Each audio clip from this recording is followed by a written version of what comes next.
Hello दोस्तों, good evening. स्वागत है आपका हमारे चैनल एमसी स्टार जीएस गुरु पर।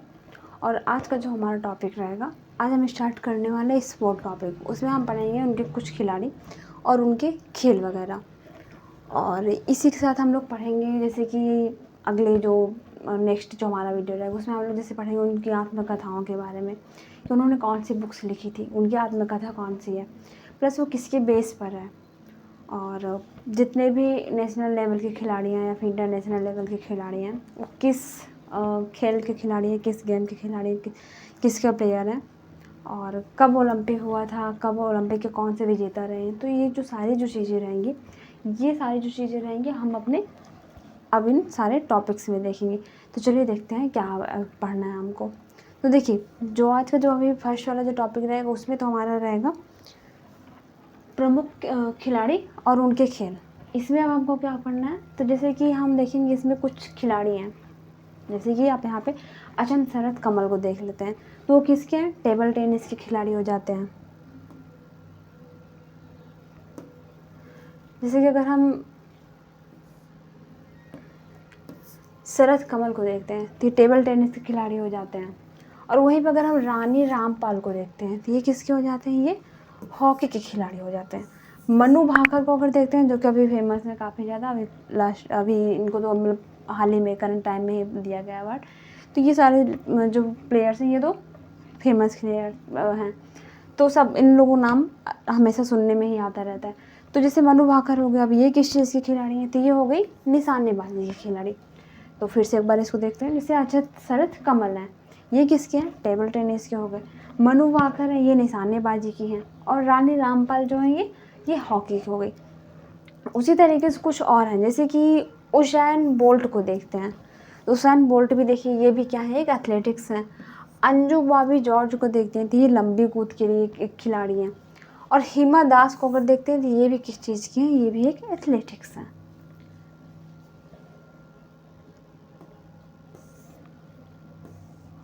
और नेक्स्ट देखते हैं जैसे कि कुछ क्रिकेट दिग्गज हैं, जो क्रिकेटर हैं, उनकी कुछ आत्मकथाएं लिखी गई हैं। तो उनकी आत्मकथाएं कौन कौन सी हैं, इसमें हमको ये सारी चीज़ें देखी हैं। जैसे कि इसमें हम देखते हैं सबसे पहले युवराज सिंह का। तो युवराज सिंह का देखिए, जो उनकी जो बुक लिखी गई है वो किस पे है? उनके संघर्ष के ऊपर है। और संघर्ष के ऊपर है। और उनकी पुस्तक का नाम क्या है आत्मकथा का? तो उनका नाम है the test of my life. Yuvraj Singh का जो आत्मकथा है किस पे है? उनके संघर्ष पे है। और उनकी पुस्तक का नाम क्या है? The test of my life. और वहीं देखते हैं अगर सचिन तेंदुलकर को, तो सचिन तेंदुलकर को अगर हम देखते हैं तो उनकी किस पे है? उनकी विजय पे है। और उनकी बुक का नाम क्या है? Playing it my way. Playing it my way. यही अगर हम देखते हैं सुरेश रैना, ये भी एक क्रिकेटर है। इनका अगर हम देखते हैं तो जैसे इनका देखते हैं बुक आत्मकथा, तो ये इनके विश्वास के ऊपर लिखी गई है, बिलीव के ऊपर। और इनकी बुक का नाम क्या है? बिलीव। क्योंकि वो बिलीव के ऊपर है तो उसका नाम भी देखिए क्या रख दिया गया है, विश्वास के तौर पे बिलीव इंग्लिश में। तो ये तो रहे ये इन सारे क्रिकेटर्स। उसके अलावा भी कुछ क्रिकेटर्स हैं, जैसे कि सौरभ गांगुली हो गए। तो इनकी पुस्तक का नाम क्या है? A century is not enough. A century is not enough. वही विराट कोहली को देखते हैं तो इनकी कौन सी है? इनकी ड्रिवन हो गई। और कपिल देव को देखते हैं तो ये स्टार्ट फ्रॉम द हार्ट। ये इनकी क्या है? ये कुछ फेमस प्लेयर्स हैं, उनकी क्या है? उनकी आत्मकथाएं हैं। और नेक्स्ट देखते हैं शेन वार्न।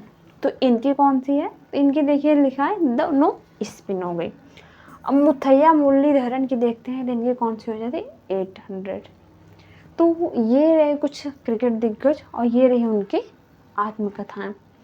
तो ये सारे जो आत्मकथाएं हैं ये मैक्सिमम क्या किया जाता है एग्ज़ाम में, जैसे कि यूपीपीसीएस एग्ज़ाम या फिर वनडे एग्ज़ाम जो भी रहते हैं, एसएससी, बैंकिंग, रेलवे, इन सारे एग्ज़ाम्स में ये सारी चीज़ें पूछी जाती रहती है स्पोर्ट्स में। तो ये सारी जो चीज़ें मैं जो इस स्लाइड में जो मैं आपको करवा रही हूँ, इस वीडियो में जो करवा रही हूँ, काफ़ी ज़्यादा हेल्पफुल होने वाले। तो आप लोग धैर्य के साथ इसको बढ़िया देखते रहिएगा। खासकर जो यूपीपीसीएस सबकी बार देने वाला है या फिर कोई भी जो वनडे एग्ज़ाम देने वाला है, वो बहुत ही हेल्पफुल रहेगा।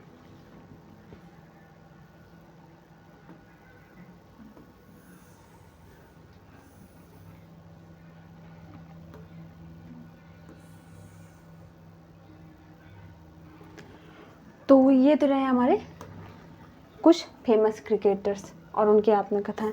अब नेक्स्ट अगर हम देखते हैं तो इसमें हमको देखिए क्या देखना है, कुछ अन्य खेल दिग्गज हैं उनकी भी कुछ पुस्तकें लिखी गई हैं। जैसे कि अभी तक तो हम लोगों ने क्रिकेटर्स का देखा, अब हम लोग कुछ अन्य खेल दिग्गज मीन्स जो अन्य खेलों के प्लेयर्स जो प्लेयर हैं उनका अब हम देखेंगे। तो इसमें देखिए सबसे पहले क्या दिया गया है,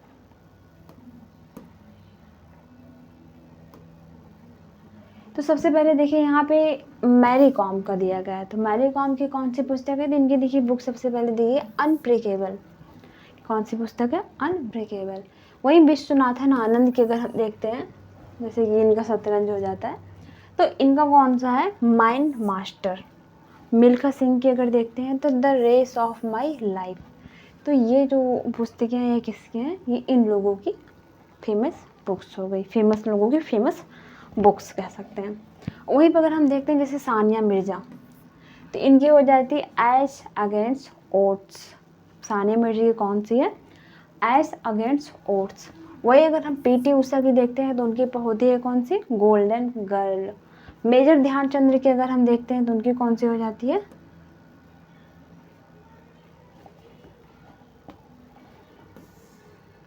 गोल।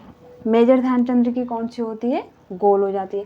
साइना नेहवाल की अगर हम यहीं पर अगर देखते हैं तो इनकी हो जाती है playing to win. Saina Nehwal की कौन सी है, playing to win. Adam Gilchrist की अगर देखते हो तो उनकी कौन सी हो जाती है, टू कलर्स। तो ये जो चीज़ें रही, पहले हम लोगों ने क्रिकेटर्स की पुस्तकें देखी, आत्मकथा उनकी देखी, उसके बाद हम लोगों ने क्या देखा, जो कुछ अन्य प्लेयर्स हैं, किसी और गेम के जो प्लेयर्स हैं, खिलाड़ी हैं, उनकी हमने कुछ पुस्तकें देख ली। अब हम लोग देखिए नेक्स्ट जो देखेंगे, अब इसमें देखेंगे जो ओलंपिक खेल होता है, ओलंपिक जैसे होता रहता है, तो ओलंपिक खेल एक्चुअल में क्या होता है, उसका इतिहास क्या है, ये सारी चीज़ें हम देखेंगे। तो देखिए ओलंपिक की खेल की अगर हम बात करते हैं, इसकी शुरुआत कहाँ से हुई थी, तो इसकी शुरुआत हुई थी ग्रीस में। और कब हुई थी, 776 BC मीन्स बिफोर क्राइस्ट, ईसा पूर्व। तो इसकी शुरुआत कहाँ से हो गई, ग्रीस में हो गई। उसके बाद अगर हम देखते हैं तो 394 ईस्वी में राजा थियोडोसियस एक थे, उन्होंने इस पर क्या किया, इस पर प्रतिबंध लगा दिया। और वहीं अगर हम देखते हैं 1896 ईस्वी में, तो क्या किया गया यहाँ पे, एथेंस में इसकी फिर से शुरुआत की गई। और कैसे की गई, उसके मॉडर्न तरीके पे, उसके मतलब आधुनिक तरीके से उसकी शुरुआत करी गई। अब बात करते हैं अगर ये आयोजित कब होता है, तो इसका आयोजन देखिए कब होता है, इसका 4 वर्ष पर होता है, प्रत्येक 4 वर्ष के अंतराल पर। और प्राचीन ओलंपिक जो है ये कब से कहाँ पे हुआ, तो ओलंपिया शहर में शुरू हुआ था। आधुनिक ओलंपिक की अगर हम बात करते हैं जैसे 1896 तो ये यूनान एथेंस में। देखिए प्राचीन ओलंपिक जो स्टार्ट हुआ था वो ओलंपिया शहर में शुरू हुआ था, और जब आधुनिकीकरण कर दिया गया ओलंपिक खेल का, तो वो कहाँ से हुआ, 1896 ईस्वी में यूनान एथेंस से स्टार्टिंग हुई। और कुछ देखते हैं जैसे कि प्रथम और द्वितीय विश्व युद्ध के कारण 1916, 1940 और 1944, 1916, 1940, 1944 में ओलंपिक खेल क्या किए गए थे, रद्द कर दिए गए थे। याद रखिएगा ये सारे खेल जो रद्द किए गए कब किए गए हैं, 1916, 1940, 1944। अब नेक्स्ट देखिए हम लोग देखते हैं कुछ अंतर्राष्ट्रीय खेल और ओलंपिक समितियाँ। देखिए तो सबसे पहले देखते हैं अगर हम अंतर्राष्ट्रीय एवं भारतीय ओलंपिक समिति के अध्यक्ष कौन है, तो इसके प्रथम अध्यक्ष देखिए यहाँ पे बताया गया कौन है, डिमिट्रियस बिकेलॉस है। कौन है, डिमिट्रियस बिकेलॉस। और वर्तमान की अगर हम बात करते हैं तो थॉमस बाक हो जाते हैं। और आई थिंक यहाँ पे कुछ गड़बड़ है, आप लोग इसको थोड़ा एक बार फिर से देख लीजिएगा। और यहीं पर अगर हम देखते हैं अगर आयुषी की पहली भारतीय महिला सदस्य तो वो कौन है, नीता अंबानी हो जाती हैं। और भारतीय ओलंपिक परिषद अगर हम देखते हैं तो ये देखिए ये 1927 में इसकी स्थापना की गई थी। और इसके प्रथम अध्यक्ष कौन थे, तो सर दोराबजी टाटा थे। अब वहीं अगर देखते हैं इस अंतर्राष्ट्रीय भारतीय ओलंपिक समिति की शुरुआत कहाँ से हुई, तो 1894 में सखोन में क्या करी गई थी, इसकी स्थापना की गई थी। और वहीं भी देखिए इसका मुख्यालय स्थापित किया, कहाँ स्थापित किया, लोसाने स्विट्जरलैंड में। तो देखिए इसकी स्थापना कहाँ गई, शकोन 1894 ईस्वी में, मुख्यालय स्थापित किया लोसाने स्विट्जरलैंड में। देखिए ये जो हमारा जो PDF का टाइप रहेगा, आपको इसको समझने के लिए सबसे पहले ये आप पढ़िए, उसके बाद आप ये सिनॉप्सिस पढ़िए। ये चीज़ क्या रहेगी आपको बहुत ही जल्दी समझ में आ जाएगी, और नहीं भी अगर समझ में आया तो मैं जैसे बता रही हूँ आप लोग वैसे करिएगा तो समझ में आ जाएगा। तो ये तो रहा हमारा अंतर्राष्ट्रीय भारतीय ओलंपिक समिति के बारे में। अब नेक्स्ट जो हमारा रहेगा, अब उसमें देखिए ये जो इसका मुख्यालय है ना, यहाँ पे देखिए बताया गया है, ये कई बार पीसीएस परीक्षा में पूछा जा सका है। इसका मुख्यालय अंतर्राष्ट्रीय भारतीय ओलंपिक समिति का मुख्यालय कहाँ है, तो ये लोसाने में है। तो ये पीसीएस परीक्षा में बहुत बार पूछा गया था, आप लोग इसको माइंड में बढ़िया रख लीजिएगा। अब नेक्स्ट देखते हैं हम लोग जैसे कि ओलंपिक और प्रतीक और ध्वज। तो देखिए जो ओलंपिक खेल में जो ये नीला जो प्रतीक होता है, ये कौन सा होता है, ये यूरोप का होता है, पीला हो जाता है एशिया का, काला हो जाता है अफ्रीका का, और हरा ऑस्ट्रेलिया का, लाल हो जाता है अमेरिका का। अब बात करते हैं जैसे कि इसमें ध्वज का प्रथम प्रयोग एवं शपथ ग्रहण। तो देखिए इसका सबसे पहले कहाँ पे किया गया था, तो 1920 ईस्वी में एंटवर्प में किया गया सबसे पहले इसका प्रथम प्रयोग ध्वज का यहाँ पे। और शपथ ग्रहण भी स्टार्टिंग कहाँ से हुई, तो 1920 एंटवर्प। और ओलंपिक खेल मसाल की शुरुआत कब हुई थी, 1928 में एम्स्टर्डम से हुई। और वही अगर हम बात करते हैं शुभंकर, इसकी जो मैस्कॉट शुभंकर की शुरुआत कहाँ करी गई, तो 1968 में मैक्सिको सिटी से क्या की गई, इसकी शुभंकर की शुरुआत करी गई। और वहीं अगर हम देखते हैं जैसे ओलंपिक दिवस जो कि हर साल मनाया जाता है, तो वो कब मनाया जाता है, 23 जून को। 23 जून को क्या मनाया जाता है, ओलंपिक दिवस मनाया जाता है।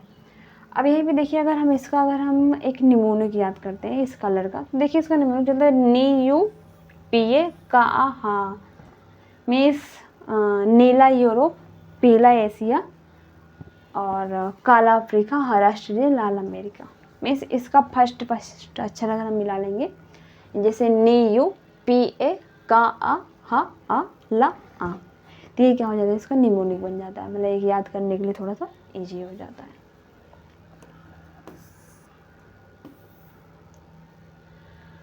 अब नेक्स्ट देखिए जो है इसमें है ओलंपिक में भारत और दिग्गज। तब ये क्या है, तो देखिए 2020 में नीरज चोपड़ा ये क्या किए गए थे, इनको भाला फेंक के खिलाड़ी थे, तो इसमें इनको स्वर्ण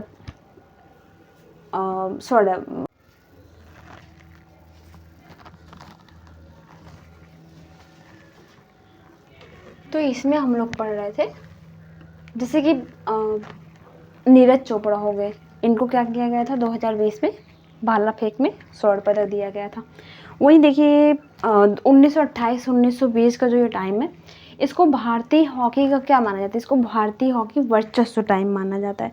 मीन्स इस टाइम जो हॉकी जो गेम है उसका क्या हुआ था, बहुत ही उसकी ग्रोथ हुई थी, तो इसी वजह से इसको देखिए यहाँ पे हॉकी वर्चस्व नाम दे दिया गया। वहीं अगर देखते हैं सर्वाधिक स्वर्ण किसको मिले थे, तो वो मिला था माइकल फेल्प्स को, 8 स्वर्ण 2008 में मिला था। और टीवी पर अगर हमला पहला प्रसारण अगर देखते हैं तो वो कब किया गया था, तो 1960 में रोम में किया गया था।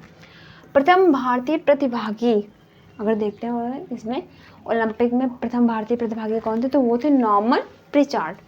और दूसरा अगर देखते हैं जैसे कि प्रथम भारतीय महिला प्रतिभागी कौन थी, तो मेरी लीला राव थी यहाँ पे।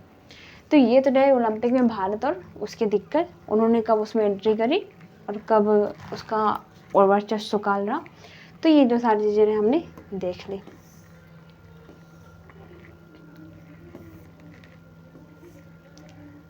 देखिए नेक्स्ट जब हमारा रहेगा अब राष्ट्रमंडल खेल, तो अब इसमें हम लोग क्या देखेंगे, तो सबसे पहले देखिए राष्ट्रमंडल खेल इसका मुख्यालय कहाँ है, तो इसका मुख्यालय है लंदन में। और भारत की प्रथम भागीदारी इसमें कब हुई थी, ये 1934 में लंदन में हुई थी। भारत का पहला स्वर्ण अगर देखते हैं तो यहाँ से तो मिल्खा सिंह ने 1958 में जीता था। और प्रथम भारतीय महिला स्वर्ण की अगर हम बात करते हैं तो उसके किसने जीता था, 1998 में रूपा उन्नी कृष्णन ने जीता था। और वहीं अगर हम बात करते हैं 2010 में, तो 2010 में क्या किया गया, इसका आयोजन नई दिल्ली में भी स्टार्ट मतलब किया गया था वहाँ पे। अब फिर देखिए अगर देखते हैं तो ब्रिटिश साम्राज्य खेल राष्ट्रमंडल खेल, तो इसमें देखिए इसको पहले क्या माना गया, पहले देखिए ब्रिटिश साम्राज्य खेल इसका क्या किया गया था, इसका मूल नाम हुआ करता था। और 1923 में इसका प्रथम आयोजन किया गया था हैमिल्टन में। और आयोजन चक्र अगर हम बात करते हैं इसकी, तो इसका आयोजन 2 ओलंपिक के मध्य में क्या किया जाता है, इसका आयोजन किया जाता है। देखिए जैसे कि ओलंपिक का कब किया जाता है, प्रत्येक 4 वर्ष के अंतराल पे। अब इसका कब किया जाता है, तो 2 ओलंपिक के बीच मध्य में, जैसे कि 4 4 8 2 वर्ष हो गए, तो उनके मध्य में क्या किया जाता है, इनको ओलंपिक के 5वें मीन्स उस टाइम पे क्या किया जाएगा, उसके मध्य में इसका आयोजन कर दिया जाएगा।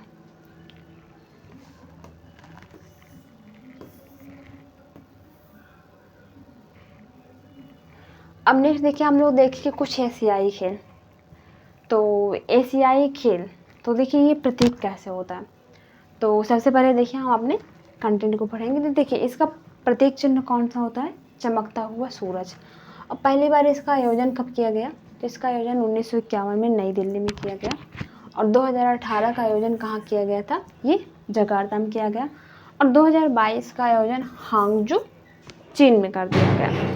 वहीं अगर हम बात करते हैं 2026 का, तो ये नागोया जापान में क्या है, प्रस्तावित है। अब देखिए बात करते हैं हम इसके अपने सिनॉप्सिस की। देखिए सबसे पहले इसमें क्या किया गया है, इसमें एशियाई एकता सबसे पहले, तो इसमें जो इसका जो मेन मोटिव है, मीन्स जो थीम, उसमें क्या रहता है, एशियाई एकता सबसे पहली बात रहता है। दूसरा क्या है, इसमें 1951 नई दिल्ली में क्या किया गया, इसका पहली बार आयोजन किया गया।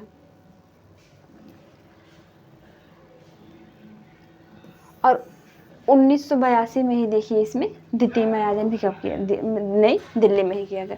मीन्स पहला कब किया गया, 1951 में, और दूसरा कब किया गया, 1982 में।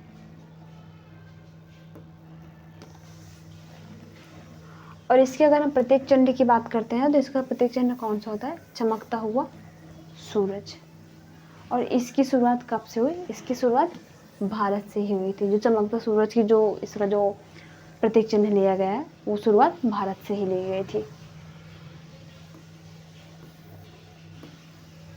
अब देखिए इसमें हमें बताया गया है विश्व के प्रमुख खेल, उनका तुलनात्मक विश्लेषण है।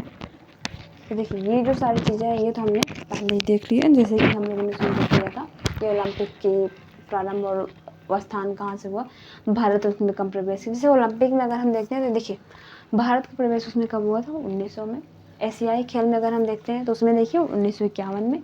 और राष्ट्रमंडल की अगर हम बात करते हैं खेल की, तो उसमें देखिए 1934 में भारत का प्रथम प्रवेश हुआ था। और इसकी बात अगर करते हैं ओलंपिक का मुख्यालय कहाँ, तो मैंने बताया आपको ये लोसाने स्विट्जरलैंड में है। और राष्ट्रमंडल खेलों का मुख्यालय कहाँ, ये लंदन में है। एशियाई खेलों का कोई स्थायी मुख्यालय नहीं है। तो ये चीज़ क्या रही आपको याद करनी पड़ेगी बहुत बढ़िया से।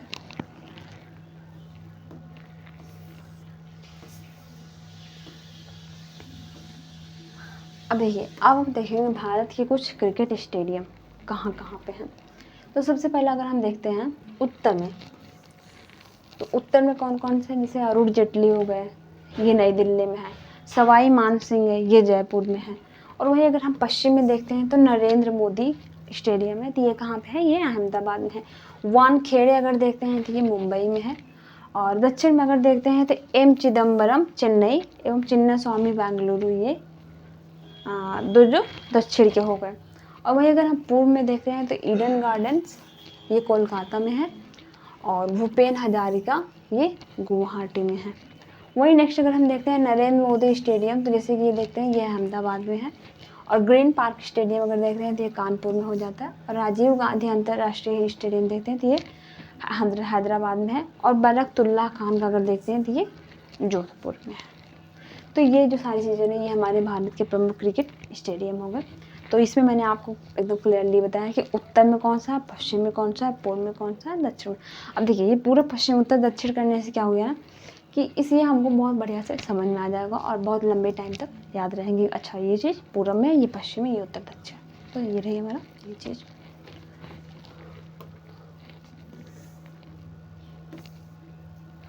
और साथ में आप लोग जो ये इमेजेस साथ में दिए जा रहे हैं, आप लोग इसको देखिएगा, तो ये इसको देखने से फिर थोड़ा सा और भी ज़्यादा चीज़ें समझ में आ जाती हैं।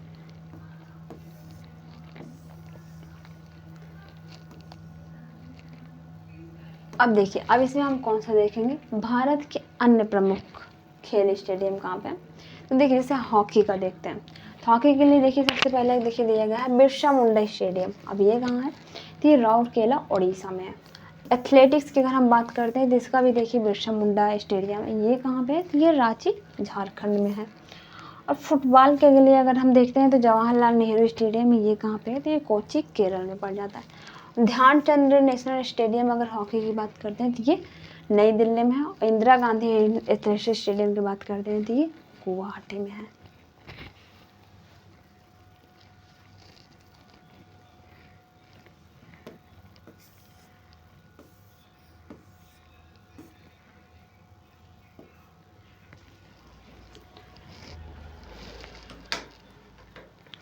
तो आज के लिए यही हमारा जो टॉपिक है यहीं पे ख़त्म होता है। अब मिलते हैं हम आपसे अगले टॉपिक में।